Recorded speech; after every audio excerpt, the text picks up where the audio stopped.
Hello aspirants, कैसे हैं आप सभी। आई होप आप सभी अच्छे से पढ़ाई कर रहे होंगे। लास्ट 3 वीक्स आर देयर, ठीक है। सो इन 3 वीक्स में जितना भी आप कर सकते हो कवर उतना कवर करेंगे। तो मैं बहुत ही क्विक रिवीजन लेकर के आई हूँ रोटेशन एंड रिवॉल्यूशन से रिलेटेड। इसमें बेसिक से लेकर के एडवांस सारा कुछ कवर होगा और जितनी जल्दी हो सकता है उतनी जल्दी हम कवर करने वाले हैं। और ये आपके आने वाले यूपीएससी 2026 के लिए काफ़ी ज़्यादा रेलिवेंट है। So quickly will start. तो कौन कौन से टॉपिक्स हम कवर करने वाले हैं इस वीडियो में। So it will be very short video, around 10 to 12 minutes का वीडियो होगा, बट आपका right from rotation, revolution, impact, reason, सारी चीज़ें कवर होने वाली है। सो सबसे पहले रोटेशन एंड रिवॉल्यूशन का डिफरेंस क्या है वो, second reasons behind rotation and revolution वो क्या है, then why axis of earth is tilted, इसके पीछे का भी रीजन है, right. Then circle of illumination से रिलेटेड कंसेप्ट क्या होता है, how it impacts day and night. Then impact of rotation and utility, इसका यूज क्या होता है, रोटेशन का क्या हम कुछ मॉडर्न डे में यूज कर रहे हैं। देन इसके बाद है impact of revolution in terms of seasons कैसा है, ठीक है। देन एक बहुत कंफ्यूजिंग टॉपिक होता है बच्चों के लिए, अपोजी, पेरिजी, एपहिलिन, पेरिहिलिन, इसे याद करेंगे, कैसे याद करना, निमोनिक्स के हेल्प से।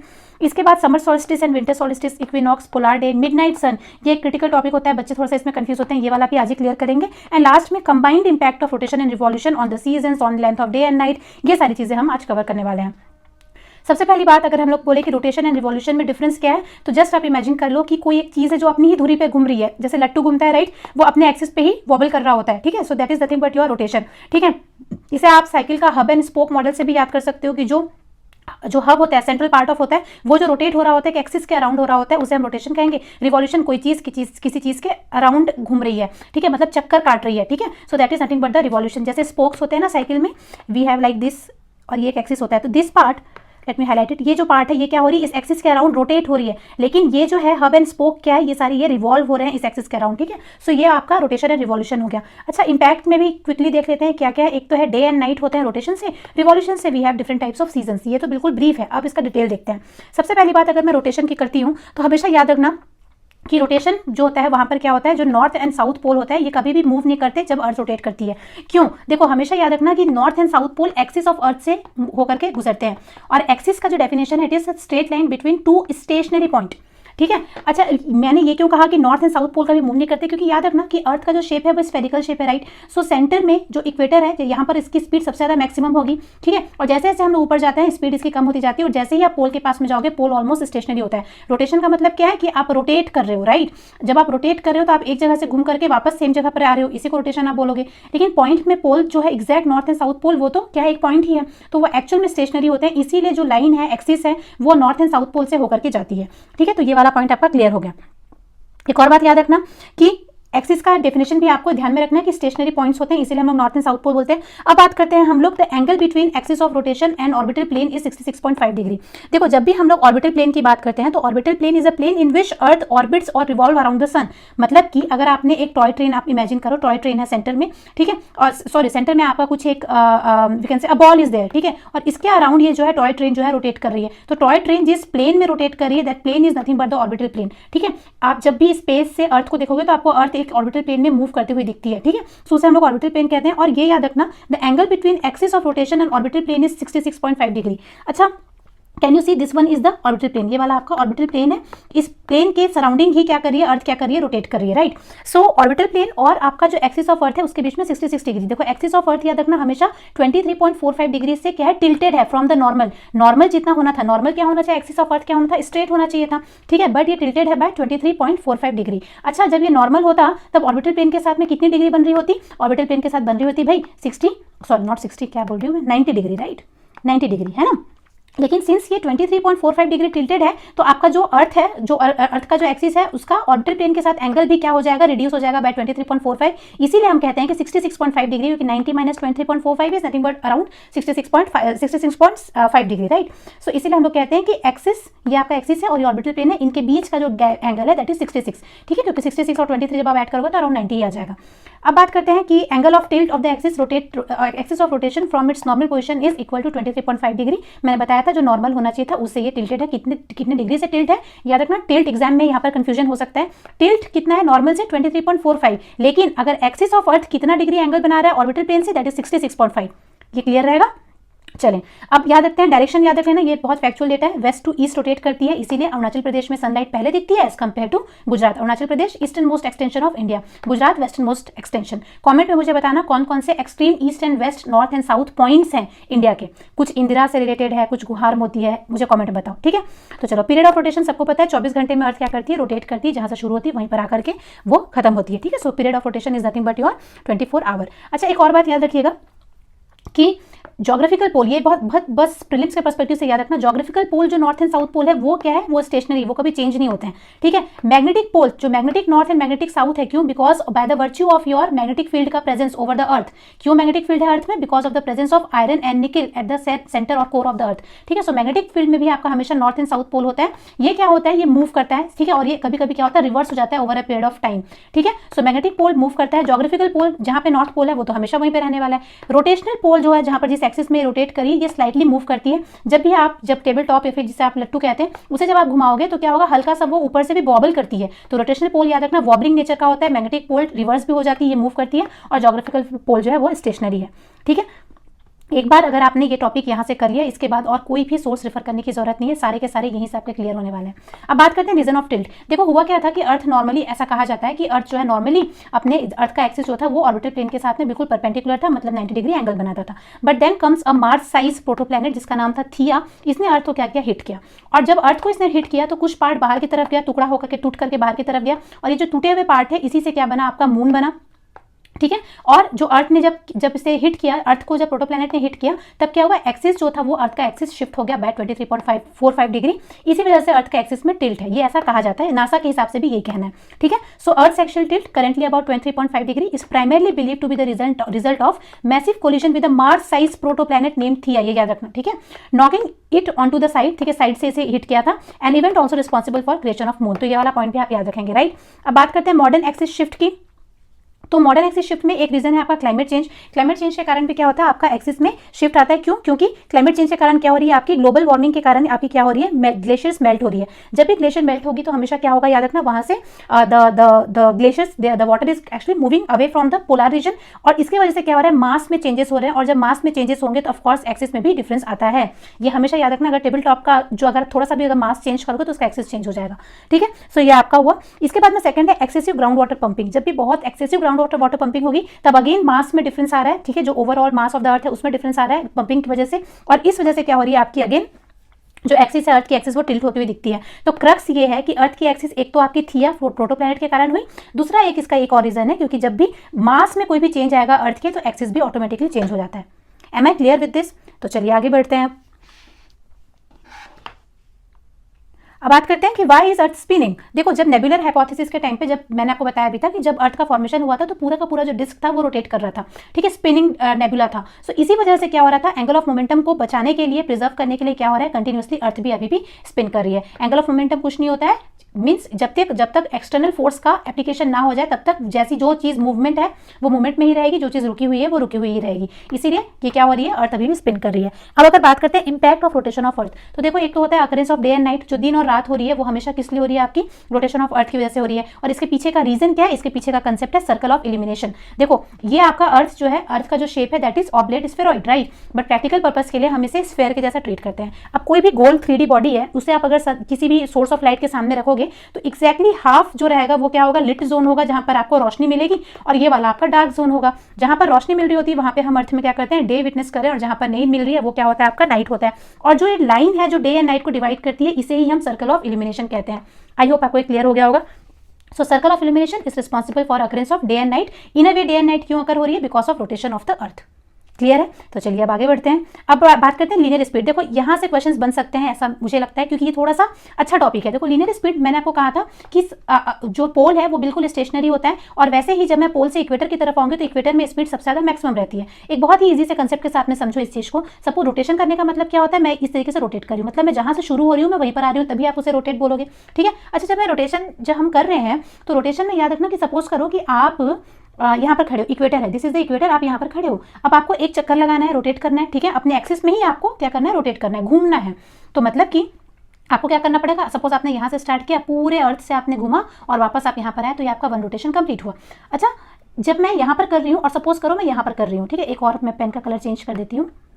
Suppose you are standing somewhere here, ठीक है, तो यहाँ पर क्या हो रहा है, here the distance is less as compare to the distance of the equator, ठीक है, अगर आप इक्वेटर पे खड़े हैं तो वो डिस्टेंस ज्यादा है अगर मैं कंपेयर करूँ नॉर्थ और साउथ ऑफ द इक्वेटर से, ठीक है, बिकॉज पैरेलल जो है, पैरेलल ऑफ लैटिट्यूड का लेंथ कम होता जाता है जैसे जैसे हम इक्वेटर से नॉर्थवर्ड और पोलवर्ड मूव करते हैं, not only northward but poleward also, ठीक है, चाहे आप यहाँ पे खड़े रहो, यहाँ पे खड़े रहो, यहाँ का डिस्टेंस मैक्सिमम है as compare to this region. अच्छा, अगर यहाँ का डिस्टेंस कम है और यहाँ का डिस्टेंस ज्यादा है, बट आपको पता है कि रोटेशन ऑफ जो रोटेशनल स्पीड ऑफ अर्थ है वो तो 24 आवर ही है, इसमें कोई डाउट नहीं है। अच्छा, 24 घंटे में इस सपोज आप यहाँ पे खड़े हो तब भी आपको ये पूरी इतनी डिस्टेंस कवर करनी है, अगर आप यहाँ खड़े हो तो भी आपको 24 घंटे में ही इसी डिस्टेंस को कवर करनी है, ठीक है।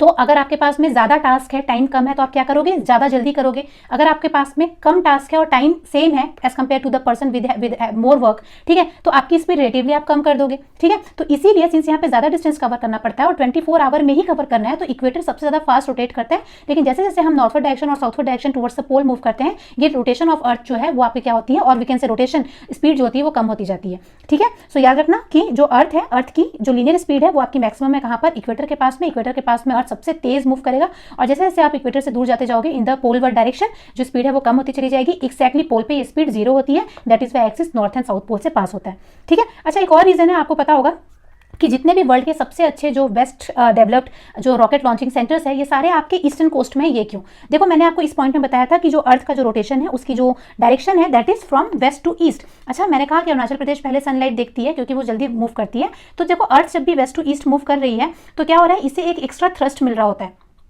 Getting my point? सो जब भी हम रॉकेट लॉन्च करते हैं, जितने भी अच्छे रॉकेट लॉन्चिंग स्टेशन हैं, तो जब भी हम रॉकेट लॉन्च करते हैं, अगर हम लोग उसे क्या करेंगे, हम अगर ईस्टर्न हेमिस्फेयर में अगर उसे रखेंगे तो क्या हो जाएगा आपका कि आपका जो एक तो उसे थ्रस्ट मिल रहा है एक्स्ट्रा, और जब ये थ्रस्ट मिल भी रहा होता है तब के भी केस में, और we can say to be precise rocket launching centres हम लोग क्या करते हैं यूजुअली इक्वेटर के पास रखते हैं। आप ये बोलो, क्योंकि इक्वेटर की स्पीड ज़्यादा है, अगर इक्वेटर की स्पीड ज़्यादा है तो क्या हो जाएगा आपको एक्स्ट्रा थ्रस्ट मिल रहा है रॉकेट लॉन्च करने के लिए। अच्छा, रॉकेट फेल होने का one of the reason is the load, work जो भी उसका जो लोड होता है, जो वेट होता है ऑफ रॉकेट है वो है, और काफ़ी ज़्यादा अमाउंट में जो होता है वो आपका क्या होता है, फ्यूल का लोड होता है, फ्यूल का वेट होता है। अगर आपको एक्स्ट्रा थ्रस्ट मिल रहा है रॉकेट के घूमने के लिए, क्योंकि अर्थ यहाँ पर सबसे फास्ट घूम रही है, घूमती हुई बॉडी से आप कोई चीज़ को फेंकोगे तो उसको एडेड स्पीड एक्सेलरेशन मिल जाती है।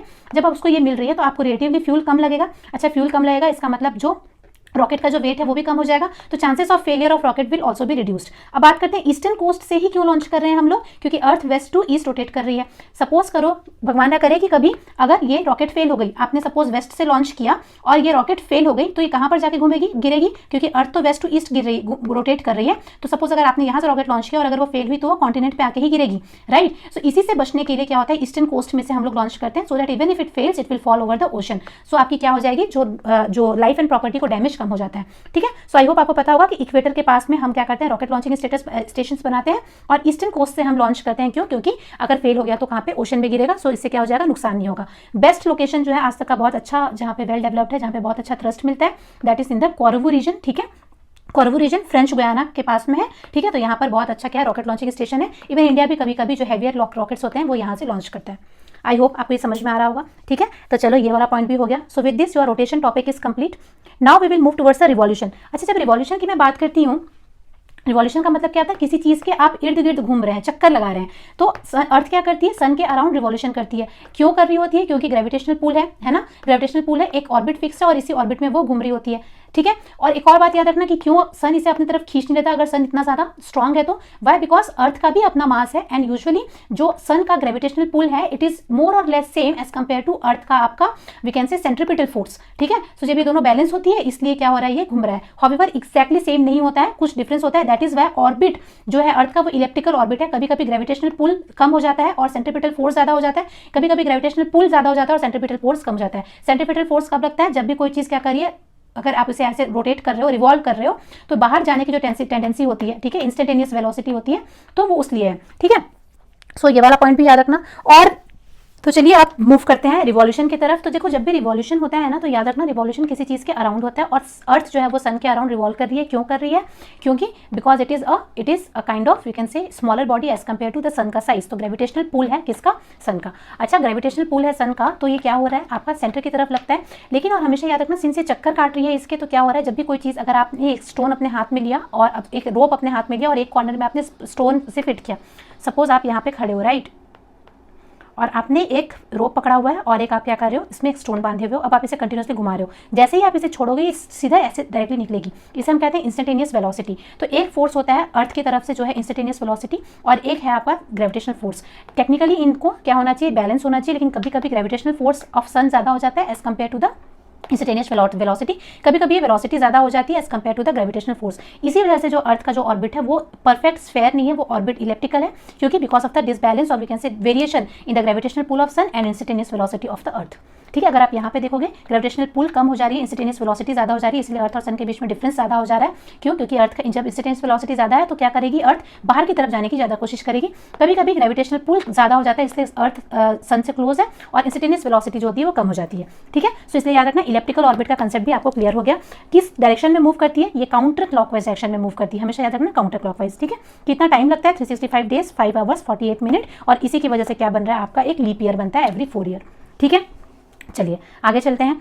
अब बात करते हैं जब ये मूव कर रही है इस तरीके से, रोटेट रिवॉल्व कर रही है, नॉट रोटेट, जब ये रिवॉल्व कर रही है तो एक पोजीशन होगी जहाँ पे अर्थ इससे पास में होगा। अच्छा, इलेप्टिकल ऑर्बिट में ना याद रखना कि 2 सेंटर्स होते हैं। ठीक है, तो सन हमेशा इधर ऑफ द सेंटर सिचुएटेड होता है। ठीक है, तो जब भी सपोज करो सन यहाँ पर एक सेंटर था, यहाँ है सन, अगर यहाँ पर है तो क्या होगा, आपका 2 सेंटर है, तो जब भी आप अर्थ और सन का पोजीशन देखोगे तो एक बार अर्थ क्या होगी, मैक्सिमम डिस्टेंस पे होगी और एक बार मिनिमम डिस्टेंस पे होगी। ये आपका क्या है, मिनिमम डिस्टेंस है और ये वाला आपका मैक्सिमम डिस्टेंस है। ठीक है, अच्छा, एक और बात याद रखना कि जब भी अर्थ और सन सबसे ज़्यादा एक दूसरे से करीब होते हैं, ये वाला पॉइंट याद रखना, जब अर्थ और सन के बीच में मिनिमम डिस्टेंस होता है तो हम इसे पेरीहेलियन कहते हैं, और जब सन और अर्थ के बीच में मैक्सिमम डिस्टेंस होता है इसे हम लोग एपीहेलियन कहते हैं। कैसे याद रखोगे, पी से प्रॉक्सिमिटी इंग्लिश मीडियम वाले, एंड पी से पास करीब होना, उससे आप क्या करोगे, पेरीहेलियन याद करोगे। कब, हीलियन से अर्थ, सन का क्या होता है, हेलो होता है, हेलो से हीलियन, जैसे हीलियन वर्ड आ रहा है इसका मतलब सन इन्वॉल्व है, तो सन एंड अर्थ के बीच में आपका पेरीहेलियन है जब अर्थ सबसे नजदीक है सन के। सिमिलरली एपीहेलियन में आपका क्या हो जाएगा, ये वाला हीलियन मतलब सन हो गया, ए से अवे याद कर सकते हो, दूर याद कर सकते हो, मतलब कि जब अर्थ सन से सबसे ज्यादा मैक्सिमम डिस्टेंस पे होती है, अवे होती है, तो हम इसे एपीहेलियन कहते हैं। सेम अर्थ और मून के साथ में, जब मून क्या कर रही है, अर्थ के अराउंड रिवॉल्व कर रही होती है, मून जब अर्थ के सबसे ज्यादा पास में होती है उसे हम एपोजी कहते हैं, और जब मून अर्थ से सबसे दूर में होती है वो क्या होती है, पेरोजी कहती होती है। क्यों? क्योंकि इलेप्टिकल ऑर्बिट है, इसलिए याद रखिएगा इलेप्टिकल ऑर्बिट है इसलिए। अच्छा, एक और बात याद रखना कि जब अर्थ सन के सबसे ज़्यादा पास में है तो इस हिसाब से तो अगर सन अगर अर्थ के सबसे ज़्यादा पास है तो इस हिसाब से तो सन को जो अर्थ है, जब अगर अर्थ सन से सबसे ज़्यादा क्लोज है तो अर्थ में तो समर सीजन होना चाहिए। लेकिन क्या जनवरी में, पेरीहेलियन का टाइम यूजुअली जनवरी होता है, क्या जनवरी में हम समर सीजन फेस करते हैं? Answer is no. क्यों? एक तो सबसे बड़ा रीजन है, एक तो है कि अर्थ का जो टिल्ट है, वो एक्सिस का जो टिल्ट है वो एक बड़ा रीजन है, नंबर 1। एंड नंबर 2 रीजन ये है कि जो नॉर्मल डिस्टेंस की बात करोगे एपीहेलियन एंड पेरीहेलियन, जब सन और अर्थ और यहाँ पर सन और अर्थ के बीच में, तो ये डिस्टेंस है ये आपका 91.4 मिलियन है, यहाँ पे 94.5 है, तो जस्ट 3 मिलियन माइल्स का ही डिफरेंस है। ठीक है, तो जब आप इसे स्पेस के लेवल में देखोगे तो बहुत ज़्यादा डिफरेंस नहीं है। इसी वजह से जनवरी पेरीहेलियन में समर सीजन नहीं होता है, और यहाँ पर आपका जब दूर होती है तो जुलाई में विंटर नहीं होता है। ठीक है, क्योंकि उसके लिए एक्सिस ऑफ अर्थ है वो ज़्यादा रिस्पॉन्सिबल है। अच्छा, एक और स्मॉल सा टॉपिक है, याद रखना कि जो डिस्टेंस होता है जब एपोजी वाली, नॉट एपोजी, जब एपीहेलियन वाली कंडीशन होती है, मतलब कि जब अर्थ सन से सबसे ज़्यादा मैक्सिमम डिस्टेंस में होता है, तो इस डिस्टेंस को हम कहते हैं एपोएप्सिस। ठीक है, और जब अर्थ सन से सबसे करीब होता है, नजदीक होता है, देन वी कॉल इट पेरीएप्सिस। तो ड्यूरिंग पेरीहेलियन पेरीएप्सिस एंड ड्यूरिंग एपीहेलियन एपोएप्सिस। ठीक है, ये वाला पॉइंट भी आपको याद रखना है। अब बात करते हैं चलो सीजन की। देखो, सीजन के लिए याद रखना जो मेन रिस्पॉन्सिबल फैक्टर है वो है अर्थ का टिल्ट फ्रॉम इट्स एक्सिस। ठीक है, कैसे देखो, अगर अर्थ का टिल्ट अगर नहीं हुआ होता तो एंगल ऑफ इंक्लिनेशन जो होगा वो आपका इक्वेटर में कितना होता है, एक्जैक्टली 90 डिग्री होता, और जैसे जैसे हम लोग अपवर्ड मूवमेंट करते हैं टुवर्ड्स द पोल जाते हैं, not upward, whenever we would move towards the pole, तो ये जो एंगल ऑफ इंसिडेंस है वो कम हो जाएगा। एंगल ऑफ इंसिडेंस मेजर कैसे करते हैं, ये वाला डायग्राम देखो। सो ये आपका अर्थ है। ठीक है, अब यहाँ पर टिल्ट को आप इग्नोर करो थोड़ी देर के लिए, आप बस ये सोचो कि सपोज नॉर्मल कंडीशन है और यहाँ पर आपका जो सर्कल ऑफ इल्यूमिनेशन है, ये वाला जो पार्ट है ये लिट पार्ट है, डे मतलब जो लाइट वाला पार्ट है, ये वाला आपका डार्क जोन है, ये जो बाउंड्री है इसे हम सर्कल ऑफ इल्यूमिनेशन कहते हैं। अच्छा, सनलाइट सपोज करो यहाँ से फॉल कर रही है। ठीक है, अच्छा, जब इक्वेटर में फॉल करेगी तो हम लोग हमेशा एंगल ऑफ इंक्लिनेशन डिटरमाइन करते हैं by drawing a tangent on the earth surface, और उसके बाद जो सन रे है उसका जो एंगल है उसे हम लोग मेजर करते हैं। तो यहाँ पे सन रे ऐसे आई, अब हमने यहाँ पर टेंजेंट ड्रॉ किया और ये 90 डिग्री आपको दिख रहा है, this 90 degree is the angle of inclination. जैसे जैसे मैं ऊपर जा रही हूँ एंगल ऑफ इंक्लिनेशन कम होता है, एग्जाम में क्वेश्चन आ जाएगा यहाँ से, जैसे जैसे हम लोग नॉर्थवर्ड डायरेक्शन में मूव करते हैं एंगल ऑफ इंक्लिनेशन कम होता है। सपोज यहाँ पर मैं मेजर कर रही हूँ, तो मैं हमेशा एंगल ऑफ इंक्लिनेशन मेजर करने के लिए सबसे पहले मैं देखूंगी सन का जो सनलाइट जो है वो इस एंगल इस डायरेक्शन में आ रहा है, और मैं इस सर्फेस से यहाँ पर एक टेंजेंट ड्रॉ करूंगी, वो यहाँ पर आता है लगभग 50। जैसे जैसे ऊपर जाएंगे कम होता जाएगा, तो जैसे जैसे एंगल ऑफ इंक्लिनेशन कम होता है वैसे वैसे क्या होती है, आपकी heat absorbed per unit area कम होती जाती है। क्यों? क्योंकि जब एंगल ऑफ इंक्लिनेशन कम है तो मैं क्या बोल सकती हूँ, स्लैंटेड रेज आ रही है, तिरछी रेज आ रही है। अच्छा, अगर तिरछी रेज आएगी तो तिरछी रेज हमेशा ज़्यादा एरिया कवर करती है। अगर ज़्यादा एरिया अगर स्लैंटेड रेज कवर कर रही है, मतलब पर यूनिट एरिया हीट का डिस्ट्रीब्यूशन कम हो गया। लेकिन देखो सनलाइट की यूनिट सब जगह सेम है, it is about how much area it is covering. ठीक है, तो हमेशा इक्वेटर से अवे पोलवर डायरेक्शन में जो एरिया कवर्ड होती है वो ज़्यादा होती है as compare to the equator. यहाँ पे कंसंट्रेटेड हीट आती है, कम एरिया ये कवर करती है, तो पर यूनिट एरिया जो हीट एब्जॉर्प्शन है वो क्या हो जाता है, ज़्यादा हो जाता है नियर द इक्वेटर। इसीलिए इक्वेटर में हीट ज़्यादा है as compare to the poleward direction. ठीक है, सो एंगल ऑफ इंक्लिनेशन का ये कंसेप्ट याद रखना। अब इसे सीजन के साथ में हम क्या करेंगे, कोरिलेट करेंगे। देखो, अब जब भी एंगल ऑफ इंक्लिनेशन ज्यादा होगी, नियर 90 डिग्री होगी, वहां पर क्या हो जाएगा, सनलाइट ज्यादा अब्जॉर्ब होगी। अगर सनलाइट ज्यादा अब्जॉर्ब होगी इसका मतलब क्या हो जाएगा, वहां का हीट ज्यादा होगा। ठीक है, अच्छा, जहां पर सनलाइट 90 डिग्री में आती है वहां पर क्या होता है, length of the day increase हो जाता है। ठीक है, और लेंथ ऑफ द नाइट कम हो जाता है। इसे ही तो हम सीजन कहते हैं। सीजन का मतलब क्या होता है, change in the length of the day and night. Summer के टाइम पे longer days shorter night, winter के टाइम में shorter days longer nights. Why is it happening, because of the angle of inclination. ठीक है, तो ये चीज लिखी हुई है, if there was no tilt in the axis of earth angle of incidence would have been 90 degree at the equator. आज भी ये है इक्वेटर, बट इट टिल्ट है करके क्या हो रहा है, ये जो 90 डिग्री वाला है कभी ये ट्रॉपिक ऑफ कैंसर पे होता है, ये कभी ट्रॉपिक ऑफ कैप्रिकॉर्न में होता है। क्यों? बिकॉज अर्थ रिवॉल्व कर रही है अराउंड द सन इस टिल्ट के साथ में। जब अर्थ डायरेक्टली यहाँ पर है तो यहाँ पर क्या हो रहा है आपका, ये अर्थ जो नॉर्थ पोल है ये अवे है सन से, साउथ पोल टुवर्ड्स द सन है, दिख रहा है आपको ये। ठीक है, तो यहाँ पर एक्जैक्टली विंटर सॉल्स्टिस के टाइम पे ट्रॉपिक ऑफ कैप्रिकॉर्न में 90 डिग्री सन रेज फॉल करती है।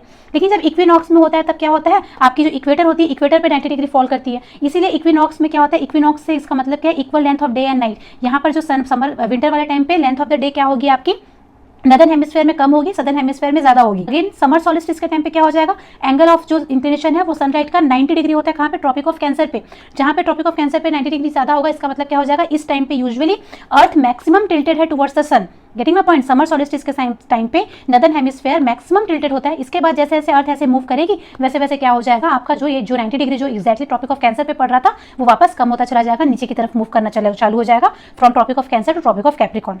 ठीक है, एक बार इस टेक्स्ट को देख लो। अगर कोई टिल्ट नहीं होता तो angle of inclination would have been 90 degree at the equator and reducing towards the pole, ये नॉर्मल कंडीशन में होता। Intensity of insolation is maximum at equator as same amount of sunlight covers small area, मैंने बताया ना आपको concept अभी, and larger area cover करता है near the pole. So the heat distributed near the पोल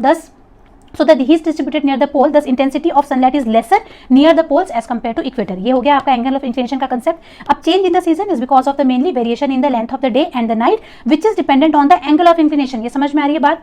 ठीक है, तो जहां जहां पर एंगल ऑफ इंक्लिनेशन ज्यादा होगा वहां पे लेंथ ऑफ द डे ज्यादा होगी, और जहां पे एंगल ऑफ इंक्लिनेशन कम होगा वहां पे आपका लेंथ ऑफ द डे कम होगी। अच्छा, इक्वेटर में हमेशा याद रखना length of the day usually यहाँ पर सेम होती है, स्पेशली ड्यूरिंग द इक्विनॉक्स। ये क्या होती है, इक्वेटर के टाइम पे आपका 12 hour of day 12 hour of night, equator पे ही नहीं इवन अर्थ में हर जगह पे आपको मिलता है। ठीक है, हर जगह अर्थ पे आपको ये मिलेगा। हाउएवर सॉलिस्टिस के टाइम पे length of the day will not be exactly equal to the length of the night. Why? Because यहाँ पर टिल्ट है। गेटिंग माय पॉइंट, टिल्ट की वजह से जब मैं ये वाला आपको डायग्राम दिखाऊंगी तो आपको ज्यादा समझ में आएगा। देखो, अगर ये टिल्ट नहीं होता तो ये एक्सिस डायरेक्टली स्ट्रेट आती तो length of the day and night आपका क्या हो जाता, हर जगह सेम होता। Getting my point, since there is a tilt, so क्या हो जा रहा है, इस इक्वेटर पे तो ये आपका सेम ही पड़ रहा है, overall length of the day and night same है। During the even summer solstice के टाइम पे भी 12 घंटे का दिन 12 घंटे की रात हो रही है। लेकिन जैसे जैसे हम लोग नॉर्थवर्ड डायरेक्शन में मूव कर रहे हैं, देखो यहाँ पे लेंथ ऑफ द डे ज्यादा है as compare to this region. अगर मैं यहाँ पर देखूंगी तो length of the day maximum है, यहाँ पर बिल्कुल नाइट है ही नहीं। ठीक है, तो टिल्ट की वजह से लेंथ ऑफ द डे और लेंथ ऑफ द नाइट जो है वो वेरी कर रही है। अच्छा, length of the day maximum कब होगा, जब सब जो एक्सिस है वो सन के टुवर्ड्स टिल्टेड है, और जब भी जिस भी हेमिस्फीयर में, सपोज अगर ये आपका नदर्न हेमिस्फीयर है, ये वाला आपका नदर्न हेमिस्फीयर हो गया, this is the equator, so this is your northern hemisphere, this is southern hemisphere. तो नदर्न हेमिस्फीयर में अगर समर है तो विंटर हेमिस्फीयर में क्या, सदर्न हेमिस्फीयर में विंटर हो जाएगा। तो can I say axis northern hemisphere during the summer solstice is tilted towards the sun, और विंटर सॉलिस्टिस के टाइम पे क्या हो जा रहा है, आपका जो सदर्न हेमिस्फीयर है वो टिल्टेड है टुवर्ड्स द सन। ठीक है, तो ये वाला पॉइंट भी क्लियर हो गया। अच्छा, when there is summer in the northern hemisphere, winter in the southern hemisphere, मैंने आपको बता दिया। Because during the summer in the one hemisphere the days are longer and intensity of sunlight is higher due to the higher angle of inclination. Summer का मतलब ही ये है जब sunlight straight आ रही हो। विंटर में आपने बचपन में डेफिनेशन सुना होगा, जब sun rays are slanted then we call it winter season. क्यों? उस समय हीट कम हो जाती है। क्यों? क्योंकि स्लैंटेड रेज कम एरिया कवर करती है। Getting my point? ठीक है, अच्छा, ये वाला पॉइंट भी क्लियर हो गया। Okay, during equinox angle of incidence is closely 90 degree over the equator, और यहाँ पर याद रखना इक्विनॉक्स के टाइम पे आपका ये देखो, एक ये पोजीशन है जहाँ पर आपका विंटर सॉलिस्टिस है, फिर अगेन क्या हो जाएगा, यहाँ पे जो टिल्ट है ये नदर्न हेमिस्फीयर का अवे फ्रॉम सन है एंड सदर्न हेमिस्फीयर का टुवर्ड्स द सन है। लेकिन जैसे ही ये इस डायरेक्शन में आया, यहाँ पर इक्विनॉक्स वाले पॉइंट में आया, यहाँ पर अर्थ का टिल्ट वॉइड हो जाता है। क्योंकि अर्थ का टिल्ट तो तब जब आप टिल्ट का वैल्यू तब होगा ना जब या तो अर्थ सन की तरफ झुकी हुई हो या तो अवे हो। बट सिंस ये एक्सिस तो हमेशा ऐसा ही इंक्लिनेशन में है, ठीक है, यहाँ पर तो अवे है लेकिन इस वाले पॉइंट में अवे नहीं है। ठीक है, इस वाले पॉइंट में आपका जो टिल्ट है अर्थ का वो हो जाता है, क्या हो जाता है आपका, नल एंड वॉइड हो जाता है, और यहाँ पर length of the day and night same हो जाती है। ठीक है, तो ये वाला पॉइंट भी आपको याद रखना है। ये मैंने आपको बता दिया था इंस्टेंटेनियस वेलोसिटी एंड सन का जो ग्रेविटेशनल पुल है और इंस्टेंटेनियस वेलोसिटी जो आउटवर्ड डायरेक्शन में मूव करती है, अगर ये दोनों इक्वल होती है तो इस सर्कुलर ऑर्बिट होता। सिंस ये कभी कभी चेंज होती रहती है इसलिए इलेक्ट्रिकल ऑर्बिट है। एपीलियन पेरिलियन के बारे में भी मैंने आपको बता दिया है। So during the summer season northern hemisphere का मैक्सिमम टिल्ट होता है सन की तरफ, और जो सदर्न हेमिस्फेयर है उसका मिनिमम टिल्ट होता है टुवर्ड्स, और वी कैन से ये मैक्सिमम अवे होता है फ्रॉम द सन। ये वाला नदर्न हेमिस्फेयर टुवर्ड्स द सन है, टिल्टेड है, और ये अवे फ्रॉम द सन। अच्छा, एक और बात याद रखना कि जब भी आपका एक्जैक्टली समर सोल्स्टिस होगा जो नदर्न हेमिस्फेयर में हो रहा है, इस समय क्या हो जाएगा आपका ट्रॉपिक ऑफ कैंसर पे सनलाइट 90 डिग्री होगी। यहाँ पे हीट डिस्ट्रीब्यूशन ज़्यादा एफिशिएंट होगा, बहुत ज़्यादा हीट अब्जॉर्ब होगी बिकॉज कम एरिया कवर कर रही है। As a result of this यहाँ पर टेम्परेचर भी ज़्यादा होगा, और जैसे जैसे हम लोग इक्वेटर से नॉर्थवर्ड डायरेक्शन की तरफ मूव करते हैं, यहाँ पर क्या हो जाएगा आपका length of the day and night जो है वो आपका length of the day increase होगा और लेंथ ऑफ द नाइट कम होती चली जाएगी। आप देख सकते हो यहाँ पर आपका इतना लेंथ ऑफ द डे है, नाइट इतना, यहाँ पे इतना है और यहाँ पर इतना है। ठीक है, और जब आपका समर सोल्स्टिस आपका हो रहा है नदर्न हेमिस्फेयर वाले टाइम पे, मतलब विंटर सदर्न हेमिस्फेयर में आपका विंटर सीजन होगा, तो इस समय क्या होगी आपकी एक्जैक्टली यहाँ पर क्या होगा, जैसे जैसे आप इक्वेटर से पोल वर्ड मूव करोगे टुवर्ड्स द सदर्न पोल, क्या हो जाएगा length of the night increase हो रही है और यहाँ पर क्या हो रहा है length of the day decrease हो रहा है। ठीक है, सो याद रखना समर सोल्स्टिस के टाइम पे आपका नदर्न हेमिस्फेयर में समर सीजन है और विंटर सीजन है कहाँ पर, सदर्न हेमिस्फेयर में। अच्छा, एक और बात याद रखो कि सन का मैक्सिमम एपरेंट मूवमेंट कहाँ पे होता है, बिटवीन दिस टू ट्रॉपिक्स ही होता है, ये वाला पॉइंट भी याद रखना। अच्छा, जैसे मैं इक्वेटर से दूर जा रही हूँ, यहाँ पर क्या हो रहा है लेंथ ऑफ द डे बढ़ता चला जा रहा है। ये आर्कटिक सर्कल यहाँ पर देखो, क्या आपको रात दिख रही है, नहीं दिख रही है। ठीक है, यहाँ पे पूरा लिट जोन है। ठीक है, since it is a lit zone so यहाँ पर नाइट बिल्कुल भी नहीं है, और यहाँ पर सन हमेशा होराइजन में होता है, और यहाँ पर 66 डिग्री आर्कटिक सर्कल पे हम कहते हैं यहाँ पर पोलार डे का स्टार्ट होता है, और कंसेप्ट ऑफ मिडनाइट सन यहाँ पर होता है। मतलब यहाँ पर 24 घंटे क्या होगी आपकी, यहाँ पर कभी भी रात नहीं होगी। ठीक है, ऐसा ब्राइट सनशाइन नहीं होगा, बट डॉन जैसा कंडीशन होगा, लेकिन रात नहीं होने वाली है। ठीक है, सो यहाँ पर आपका क्या है 24 आवर्स के लिए क्या हो जाता है, ये आपका डे का टाइम होता है। ठीक है, और जैसे जैसे मैं आर्कटिक सर्कल के बियॉन्ड गई तो वहाँ पर क्या हो जाएगा आपका कंटिन्यूअस डे होगा, और एक्जैक्टली नॉर्थ पोल में 6 मंथ के लिए क्या होता है आपका कंप्लीट डे टाइम होता है। ठीक है, तो कंसेप्ट ऑफ पोलार डे याद रखना, 6 month of day, continuously 6 month यहाँ पर डे टाइम होगा। हीट ज़्यादा नहीं होगी क्योंकि अल्टीमेटली जो स्लैंटेड रेज है वो रेज तो स्लैंटेड ही पहुंच रही है, but still because earth tilted है towards the sun, that is why ये वाला पार्ट जो है वो क्या है लिट वाला पार्ट है। तो याद रखना आर्कटिक सर्कल में मिडनाइट सन का कंसेप्ट है और पोलार डे का कंसेप्ट यहाँ पर आपका बियॉन्ड आर्कटिक सर्कल है। क्लियर है? सिमिलरली जब आपका समर सीजन है इन the northern hemisphere, winter season होगा सदर्न हेमिस्फेयर में। अब जब यहाँ पर ये हो रहा है तो यहाँ पर क्या हो रहा है एक्जैक्टली अंटार्कटिक सर्कल पे जैसे जैसे मैं इक्वेटर से दूर जा रही हूँ लेंथ ऑफ द नाइट बढ़ रही है और लेंथ ऑफ द डे कम हो रही है, राइट। अच्छा, जब ये हो रहा है एक पॉइंट आता है अंटार्कटिक सर्कल के पास में, यहाँ पर क्या हो जा रहा है कंप्लीट नाइट है, तो यहाँ पर पोलार नाइट का कंसेप्ट है। यहाँ पर सन जो है बिल्कुल सेट किया हुआ है, कभी दिन में उगता ही नहीं है, 0 आवर्स ऑफ डे लाइट है, और इसके बियॉन्ड 6 महीने कंप्लीटली आपका जो सदर्न पोल है वहाँ पर क्या हो जाएगा 6 महीने की रात होगी। ठीक है, सो इसे हम लोग कहते हैं कंसेप्ट ऑफ पोलार नाइट, और वी कैन से कंप्लीट और पोलार नाइट भी बोलते हैं। और आर्कटिक सर्कल में आपका क्या अंटार्कटिक सर्कल में आपका 24 आवर्स क्या हो जाएगा रात वाला टाइम होगा, 0 आवर ऑफ डे लाइट होगा। लेकिन मिडनाइट सन जो होगा ये कहाँ पर आपको विजिबल होगा, आर्कटिक सर्कल में होगा, जहाँ पे 24 घंटे आपको दिन दिखेगा, उसके बियॉन्ड आपका लेंथ पूरे दिन आपको दिन ही दिन दिखेगा। नॉर्थ पोल में 6 मंथ आपको क्या मिलने वाला है, डे लाइट मिलने वाला है। विंटर सॉल्स्टिस जब होगा ये ऑपोजिट हो जाएगा, आर्कटिक सर्कल में आपका क्या हो जाएगा 24 आवर ऑफ डार्कनेस और 0 आवर ऑफ डे लाइट बोल सकते हो। यह पोलार नाइट कंसेप्ट होगा कहाँ पर, इन द नॉर्दर्न पोल। और यहाँ वाले पॉइंट में जो आपका जब यहाँ पे विंटर सॉल्स्टिस है नदर्न हेमिस्फेयर में, इसका मतलब क्या है कि समर सीजन चल रहा है समर सीजन चल रहा है सदर्न हेमिस्फेयर में। इसका मतलब क्या हो रहा है कि आपका अंटार्कटिक सर्कल पे यहाँ पे कंसेप्ट ऑफ मिडनाइट सन होगा, 0 आवर ऑफ डार्कनेस होगा, 24 आवर ऑफ डे लाइट होगा, और इसके बियॉन्ड भी आपका पोलार डे का कंसेप्ट होगा, 6 महीने के लिए यहाँ पर डे टाइम होगा। ठीक है, जब होराइजन पे सन होता है कुछ इस तरीके से 24 घंटे दिखेगा मिडनाइट सन के टाइम पे। क्लियर है? During equinox tilt of the earth actually becomes void, ये मैंने आपको पहले ही बता चुकी थी। ठीक है, याद रखना length of the day and night तभी फर्क पड़ेगा जब आपका टिल्ट वैलिड होगा वहाँ पर। इक्विनॉक्स वाले पोजीशन में हमेशा याद रखना कि टिल्ट बिल्कुल वॉइड हो जाती है वहाँ पर। अब बात करते हैं कि दोनों का length of the day and night varies कैसे करती है, इसका मतलब रोटेशन एंड रिवॉल्यूशन का क्या असर है। देखो length of the day and night of course tilt of the अर्थ के कारण तो हो रही है, क्योंकि इसी की वजह से क्या हो रहा है अलग अलग एरिया पे क्या हो रहा है आपका टिल्ट के कारण ही क्या हो रहा है आपका पोलार रीजन जो है वो समर सीजन में कंटिन्यूअसली 6 मंथ का डे लाइट देख रहा है, राइट। ये टिल्ट के कारण ही हो रहा था क्योंकि सर्कल ऑफ इलिमिनेशन के बियॉन्ड जा रहा था। अगर ये टिल्ट नहीं होता तो यहाँ पर थोड़ी ना ऐसा हो रहा था, बराबर हो रहा होता वो तो। ठीक है, ये जो differentiated length of day and night है ये टिल्ट के कारण मैक्सिमम होता है, और इसी के कारण सीजन का भी रोल सबसे ज्यादा, सीजन में भी टिल्ट ऑफ द अर्थ का रोल सबसे ज्यादा है। इसके बाद में रिवॉल्यूशन के कारण भी सीजन चेंज हो रहा है। ठीक है, why length of the day and night varies, length of the day night vary हो रहा है, इसका मतलब सीजन भी चेंज हो रहा है, आप इसे कोरिलेट कर सकते हो। ठीक है, तो ये वाला भी याद रखना टिल्ट के कारण भी होता है, और देन आपका रिवॉल्यूशन ऑफ अर्थ के कारण भी हो रहा है। समर टाइम पे जब आपका समर सॉल्स्टिस होगा तब लेंथ ऑफ द नाइट सबसे कम होगा, लेंथ ऑफ द डे सबसे ज्यादा होगा, opposite in case of winter solstice. ठीक है, रोटेशन ऑफ अर्थ के कारण भी डे एंड नाइट जो हो रहा है वो आपका वेरी हो रहा है। आज सपोज इस वाले जगह पे अगर सन का टाइम है जब ये रोटेट हो रही होगी, अगर ये सर्कल ऑफ इल्यूमिनेशन के डार्क वाले साइड में चली जाएगी तो length of the day again change हो जाएगी, ठीक है।